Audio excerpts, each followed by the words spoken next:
Thumbnail చూసి మీకు ఇప్పటికే అర్థమైపోయి ఉంటుంది. ఇది రీసెంట్‌గా జరుగుతున్న ఒక కాంట్రోవర్సీ నుండి వచ్చిన ఐడియా అన్నమాట. ఒక మహానుభావుడు అన్నట్టు మనిషి అన్నాక కాసింత కళా పోషణ అనేది ఉండాలి. అంటే తిండి విషయంలో కూడా అన్నమాట. మీరు ఈ రెసిపీ ఫాలో అయ్యారంటే ఒకరితో బూతులు వినాల్సిన అవసరం లేదు. అబ్బాయిలు కెరీర్ మీద ఫోకస్ చేయాల్సిన అవసరం లేదు. అండ్ మహిళలు ఇండల్లో పాచి పని చేయాల్సిన అవసరము లేదు. సింపుల్గా ఈ సండే మీరు చికెన్ తెచ్చుకున్నప్పుడు బిర్యానీ కర్రీ కాకుండా ఈ రెసిపీ ఫాలో అయిపోయి చికెన్ పికిల్ అనేది తయారు చేసుకోండి. ఒక 1 వీక్ వరకు బాగా ఎంజాయ్ చేయొచ్చు అనమాట. ఈ రెసిపీ చాలా సింపుల్ అండ్ ఎవరైనా చేయగలరు. ఎందుకంటే ఈ రెసిపీని తయారు చేసింది నా మేనకోడలు అండ్ అమ్మాయి వయసు కేవలం 13 సంవత్సరాలు మాత్రమే. సో మీరు ఇమాజిన్ చేసుకోండి ఎంత సింపుల్ అండ్ ఈజీ అండ్ టేస్టీగా కూడా తయారవుతుంది అనమాట. సో ట్రై చేయండి ఈ సండే. ఇంకొక ముఖ్యమైన విషయం ఏంటంటే కాస్ట్ అండి. ఇంట్లో చేసుకుంటే కాస్ట్ అనేది చాలా చాలా చాలా తక్కువ పడుతుంది. మేము అంటే మా మేనకోడలు ఈసారి 5 kg బోన్లెస్ చికెన్ యూజ్ చేసి పచ్చడి అనేది పెట్టింది. సో ప్రాసెస్ అంతా కంప్లీట్ అయిన తర్వాత మాకు 3.200 గ్రామ్ పచ్చడి అయితే వచ్చింది. సో ఆ విధంగా అనుకుంటే పచ్చడి మినిమం కేజీ 500 అమ్ముకున్నా కూడా బేసిక్ ఇన్వెస్ట్మెంట్ అయితే రిటర్న్ వస్తుంది.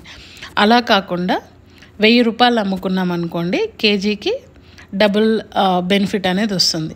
అలా కాకుండా ఇప్పుడు మార్కెట్లో ఉన్న హైయెస్ట్ ప్రైస్ 1500 1600 కిలో అమ్మితే ట్వైస్ ది ఇన్వెస్ట్మెంట్ అమౌంట్కి వస్తుంది అనమాట.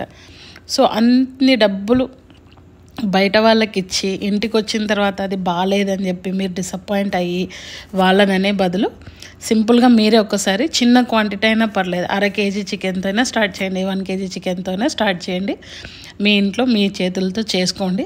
అది కుదిరినా కుదరకపోయినా మీరు చేసిన వంట కాబట్టి మీకు నచ్చుతుంది అండ్ మీకు అమృతంలా అనిపిస్తుంది. ఇంకో విషయం ఏంటంటే మార్కెట్లో రేట్ ఎక్కువగా ఉంది అని అయితే కాదు.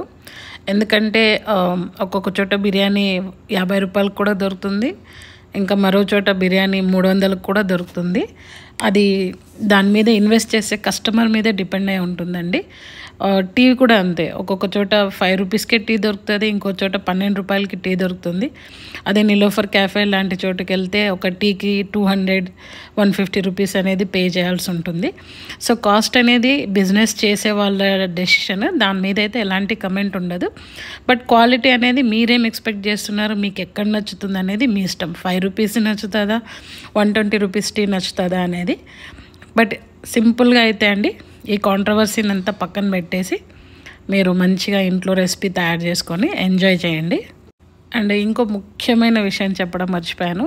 ఈ పికిల్ని తయారు చేసింది మా అమ్మ వాళ్ళ ఊర్లో. అక్కడ మా మేనకోడలు తయారు చేసి నా కోసం స్పెషల్గా హైదరాబాద్కి అనేది తీసుకొచ్చారు.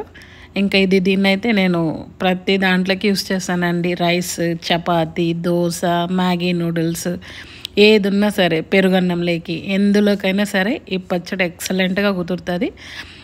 నేను నా మేనకోడలికి అయితే పెద్ద థ్యాంక్స్ చెప్పాలనుకుంటున్నాను. థ్యాంక్ యూ రా కన్నా. ఇవే స్టెప్స్ యూస్ చేసి ప్రాన్ పికిల్ అనేది కూడా తయారు చేసుకోవచ్చు. ఓన్లీ ప్రాన్ క్లీనింగ్ అనేది కొంచెం tedious work and prawn delicate కాబట్టి దాని కుకింగ్ టైం కానీ ఫ్రైయింగ్ టైం కానీ కొంచెం తక్కువ పడుతుంది అండ్ ఆయిల్ అనేది చాలా స్మెల్లీగా తయారైపోతుంది. ఫైనల్గా మా పచ్చడి అయితే రెడీ అయిపోయింది అండ్ ఇది ఒక 1 month వరకు అయితే స్టోర్ చేసుకుంటున్నాము.